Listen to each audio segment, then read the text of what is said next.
चलिए देखिए बेटा, electrical properties of the chloride. हम लोगों ने बहुत सारी प्रॉपर्टी कोलाइडल सॉल्यूशन की अपने पिछले लेक्चर में पढ़ ली थी। सिर्फ एक प्रॉपर्टी बच गई। वीडियो काफ़ी लंबा हो चुका था तभी, तो इस वीडियो में हम उसको एक्सप्लेन करते हैं। Electrical properties of colloids. बेटा देखिए, on the basis of the charge present on the colloidal particles. जो कोलाइडल सॉल्यूशन में कोलाइडल पार्टिकल्स होते हैं उन पर या तो पॉजिटिव चार्ज होता है या फिर निगेटिव चार्ज होता है, ठीक है ना। In the colloidal system the particles carry an electrical charge which is responsible for the stability of the colloids, जो कि किसी कोलाइड्स की स्टेबिलिटी के लिए रिस्पॉन्सिबल होते हैं। ऑन द बेसिस ऑफ, मैंने लिखा वही कि on the basis of the charge present on the colloidal particles, colloids are two types. Colloids कितने तरह के होते हैं? चार्ज के बेस पर ये कोलाइड दो तरह के हैं। कौन कौन से बेटा? देखिए, पहला ये आपका पॉजिटिव कोलाइड्स और दूसरा है नेगेटिव कोलाइड्स। पॉजिटिव कोलाइड्स जिनमें ऐसे कोलाइडल सॉल्यूशन जिनके कोलाइडल पार्टिकल्स पर, सभी कोलाइडल पार्टिकल्स पर, याद रखना एक ही जैसा चार्ज होता है। अगर पॉजिटिव होगा तो सारे कोलाइडल पार्टिकल्स पर पॉजिटिव चार्ज होगा, अगर नेगेटिव होगा तो सारे कोलाइडल पार्टिकल्स नेगेटिवली चार्ज होंगे, ठीक है। तो अगर कोलाइडल पार्टिकल्स पर पॉजिटिव चार्ज है तो उसे कहते हैं पॉजिटिव कोलाइड। जो कोलाइड्स और अगर निगेटिव चार्ज है तो कहते हैं निगेटिव कोलाइड्स। एग्जाम्पल मैंने यहाँ पर कुछ लिख दिए हैं। Solid of the metal hydroxide, solid of metal hydroxide, metal के हाइड्रोक्साइड, जैसे किस किस मेटल के? बिस्मथ के, लेड के, आयरन के, इनके जो हाइड्रोक्साइड होते हैं वो पॉजिटिवली चार्ज होते हैं। एक और एग्जाम्पल दे दिया। या मेथिल वायलेट का जो कोलाइडल सॉल्यूशन होता है वो भी पॉजिटिव कोलाइड्स होता है। इसी तरह से नेगेटिव कोलाइड्स के एग्जांपल्स हैं मेटल सल्फाइड। जितने भी मेटल के सल्फाइड बनते हैं, जैसे AU, टिक, AG और PB के सल्फाइड, क्ले या सिलिका के कोलाइडल सॉल्यूशन हमेशा नेगेटिवली चार्ज पार्टिकल से बने होते हैं। तो बेटा यहाँ बात करते हैं हम इलेक्ट्रोफोरोसिस की। इलेक्ट्रोफोरोसिस क्या होती है आपको पता है? अभी भी मैंने बताया कि जो कोलाइडल सॉल्यूशन होते हैं उन पर या तो पॉजिटिव चार्ज होता है या फिर नेगेटिव चार्ज होता है, या फिर उनका नेगेटिव चार्ज होता है। जब हम किसी कोलाइडल सॉल्यूशन इलेक्ट्रिक फील्ड में रखते हैं, यहाँ मैंने दिखाया है इलेक्ट्रिक या मैग्नेटिक फील्ड में रखते हैं, तो उसके जो कोलाइडल पार्टिकल्स होते हैं, अगर वो निगेटिव चार्ज कोलाइडल पार्टिकल्स हैं तो एनोड की ओर मूव करते हैं, मतलब पॉजिटिव चार्ज, पॉजिटिवली जो पॉजिटिव इलेक्ट्रोड होता है उसकी तरफ। और अगर वो पॉजिटिव चार्ज होते हैं तो किसकी तरफ मूव करते हैं? कैथोड की ओर मूव करते हैं। इस तरह से कोलाइडल पार्टिकल्स का इलेक्ट्रिक फील्ड में, कोलाइडल सॉल्यूशन में जो कोलाइडल पार्टिकल्स हैं, चार्ज कोलाइडल पार्टिकल्स का अपोजिटली चार्ज इलेक्ट्रोड की ओर मूवमेंट क्या कहलाता है? इलेक्ट्रोफोरेसिस कहलाता है। मैंने एक्सप्लेन किया, the movement of the colloidal particle under the influence of the electric field is known as electrophoresis, ठीक है ना। क्या कहा मैंने कि कोलाइडल पार्टिकल्स का, चार्ज कोलाइडल पार्टिकल्स का इलेक्ट्रिक फील्ड में अपोजिटली चार्ज इलेक्ट्रोड की ओर मूव करना ही क्या है? इलेक्ट्रोफोरेसिस है। अब ये इलेक्ट्रोफोरेसिस दो तरह की होती है बेटा। एक इलेक्ट्रोफोरेसिस है कैटाफोरेसिस, दूसरी है एनाफोरेसिस। बेटा ये जो मैंने डायग्राम में एक्सप्लेन की है उसको मैंने एनाफोरेसिस को एक्सप्लेन किया है। यहाँ इस यूट्यूब के अंदर हमने क्या भर दिया? कोलाइडल सॉल्यूशन भर दिया। अब यूट्यूब में जब हमने कोलाइडल सॉल्यूशन भर दिया तो इस यूट्यूब में कोलाइडल सॉल्यूशन भरने के बाद यहाँ इलेक्ट्रोड लगा दिए। और जो हमने कोलाइडल सोल्यूशन लिया वो मान लीजिए निगेटिव कोलाइड्स था, मतलब उसके सारे पार्टिकल्स पर नेगेटिव चार्ज रहा होगा। तो इसमें जो निगेटिवली चार्ज कोलाइडल पार्टिकल्स होंगे इलेक्ट्रिसिटी फ्लो करने पर किधर की ओर मूव करेंगे, एनोड की तरफ मूव करेंगे। तो निगेटिवली चार्ज कोलाइडल पार्टिकल्स का एनोड की ओर मूव करना एनाफोरोसिस कहलाता है।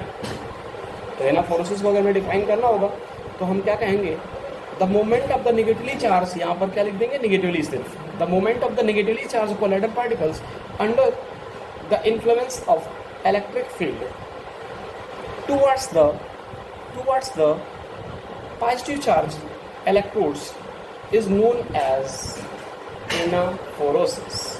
और अगर यही चीज़ अगर पॉजिटिवली चार्ज कोलाइड होता तो क्या बोलते हैं हम लोग, the moment of the positively charge colloidal particles under the influence of the electric field towards the negative electrodes, मतलब कैथोड, इज कॉल्ड इलेक्ट्रोफोरोसिस। तो इसको हम फिर क्या बोलते हैं, कैटाफोरोसिस। क्या बोलते हैं, तब उस समय हम इसे कैटाफोरोसिस बोलते हैं बेटा। इस तरह से आप दोनों में अलग अलग डायग्राम बनाएंगे, एनाफोरोसिस और कैटाफोरोसिस की डेफिनेशन लिख देंगे, तो ये कंप्लीट इलेक्ट्रोफोरोसिस की आपकी डेफिनेशन हो जाएगी और डायग्राम हो जाएगी। ठीक है बेटा।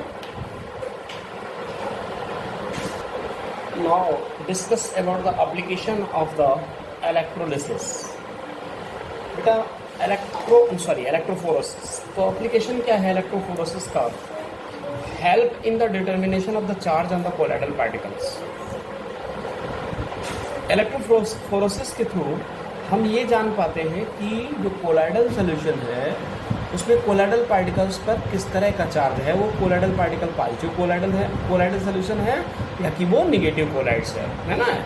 एनाफोरोसिस और कैटाफोरोसिस के बेस पर हम आइडेंटिफाई कर लेते हैं। फिर क्या है, help in the calculation of the zeta potential, और जीटा पोटेंशियल के कैलकुलेशन के लिए हम लोग इसका यूज कर सकते हैं इलेक्ट्रोफोरोसिस का। फिर है in the rubber plating of the metal, किसी मेटल के ऊपर जब रबर की इलेक्ट्रोप्लेटिंग की जाती है तो इसका यूज कर सकते हैं हम लोग, तभी इसका यूज है। ठीक है ना।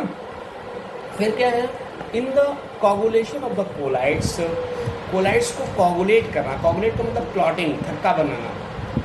किसी सुटेबल इलेक्ट्रोलाइट्स को मिला देते हैं, मिला देने से उसका कोगुलेशन हो जाता है ना, उसको प्रेसिपिटेट फॉर्म में आ जाता है। इसी फिनोमेना को हम लोग कोगुलेशन कहते हैं। और क्या है, in the pollution control.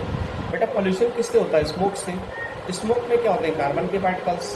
Smoke एक तरह का क्या है, कोलाइडल सोल्यूशन। जब स्मोक एक कोलाइडल सोल्यूशन है और हम उसको पास आउट करेंगे तो होगा क्या, जब हम उसको इलेक्ट्रोफोरोसिस करा देंगे तो कार्बन के पार्टिकल्स अपोजिट चार्ज इलेक्ट्रोड की ओर क्या हो जाएंगे, जा करके चिपक जाएंगे। तो इस तरह से कार्बन की जो इम्प्योरिटी, कार्बन की वजह से जो पोल्यूशन फैल रहा है वो खत्म हो जाएगा धुएं में से। ये यूज़ है इसका,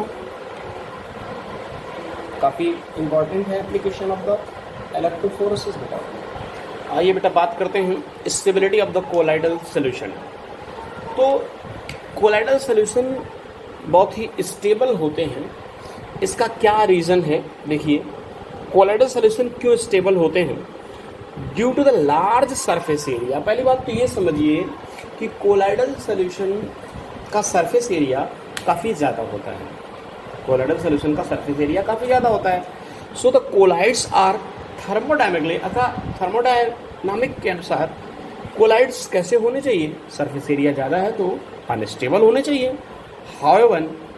हाउएवर फॉलोइंग टू फैक्टर्स, लेकिन यहाँ पर दो ऐसे फैक्टर्स हैं, कोलाइडल सोल्यूशन के पास दो ऐसे फैक्टर्स होते हैं जिसकी वजह से ये कोलाइडल सोल्यूशन कैसे हो जाते हैं, इनकी स्टेबिलिटी मेंटेन रहती है। कौन कौन से फैक्टर हैं, पहला factor charge on the colloidal particles. आपको पता है कि सभी कोलाइडल सोल्यूशन में सारे कोलाइडल पार्टिकल्स के ऊपर एक ही जैसा चार्ज होता है।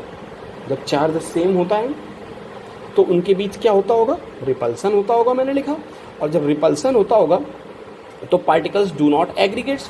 भाई कोई चीज़ रिपल्सन हो रहा है तो पार्टिकल्स जब एक चार्ज है तो पास तो आएंगे नहीं, वो हमेशा कहाँ जाएंगे, दूर भागेंगे, तो एग्रीगेट नहीं हो पाएंगे। मैंने लिखा पार्टिकल्स डू नॉट एग्रीगेट। और जब पार्टिकल एग्रीगेट नहीं हुआ तो सोल्यूशन जैसा भी है, मतलब कोलाइडल सोल्यूशन में कोलाइडल पार्टिकल्स हमेशा जिगजैग मोशन करते रहते हैं। So colloidal particle, so colloids are colloids stabiliser, so colloids stabilise, इसलिए कोलाइडल सोल्यूशन स्टेबलाइज रहते हैं। पहला रीजन। दूसरा चीज़ है, दूसरा फैक्टर क्या है, solvation of the colloidal particles.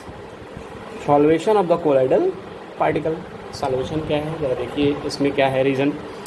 In the lyophilic collides, जितने भी कोलाइडल सोल्यूशन दो तरह के होते हैं, पीछे मैं बात कर चुका हूँ आपसे लेक्चर में। तो जितने भी लियोफिलिक कोलाइड्स होते हैं उनमें डिस्पर्सन मीडियम की लेयर बन जाती है अराउंड द कोलाइडल पार्टिकल्स। मैंने लिखा है अ layer of the dispersion medium form around the colloidal particles. तो कोलाइडल पार्टिकल्स जैसे आ गया, जहाँ कहीं भी कोलाइडल पार्टिकल होता है उसके चारों तरफ एक लेयर बन जाती है जिस डिस्पर्सन मीडियम से वो सोल्यूशन बना होता है, लियोफिलिक सोल्यूशन। तो लेयर बन जाती है जिसकी वजह से क्या होता है, सोदा, जैसे कि साबुन वगैरह में आप देखते हैं सोप पे मिसल बनता है ना, तो ग्रीस या ऑयल के चारों तरफ जो है वो सोप के पार्टिकल्स मिल करके मिशेल बना लेते हैं। सो जब लेयर बन जाती है, so colloidal particles do not comes close to each other. तो जब चारों तरफ लेयर बन गई तो जो पास के और कोलाइडल पार्टिकल्स होते हैं उस पर भी लेयर होगी, तो इसलिए ये पास लेयर होने की वजह से ये पास नहीं आ पाते हैं, और जब पास नहीं आएंगे तो एग्रीगेट नहीं होंगे, और एग्रीगेट नहीं होंगे तो कोलाइड गेन स्टेबिलिटी। इसलिए कोलाइडल सॉल्यूशंस पर स्टेबिलिटी रहती है। जरा देख लीजिए ध्यान से यहाँ पर फिर से एक बार, solvation of the colloidal particles, जितने भी in the lyophilic colloids, a layer of the dispersion medium form around the colloidal particle. Colloidal particle के चारों तरफ डिस्पर्सन मीडियम की क्या बन जाती है, लेयर बन जाती है, जिसकी वजह से कोलाइडल पार्टिकल्स पास नहीं आ पाते हैं। जब पास नहीं आएंगे तो एग्रीगेट नहीं होंगे, और एग्रीगेट नहीं होंगे तो कोलाइड गेन स्टेबिलिटी। इसलिए कोलाइड की स्टेबिलिटी मेंटेन रहती है। एग्जाम्पल इसके लिए सोप हो जाएगा आपका। ठीक है बेटा, चलिए अभी कुछ और टॉपिक बचे हुए हैं इस लेक्चर में, इसके बाद शायद एक लेक्चर में हो जाए, एक वीडियो में।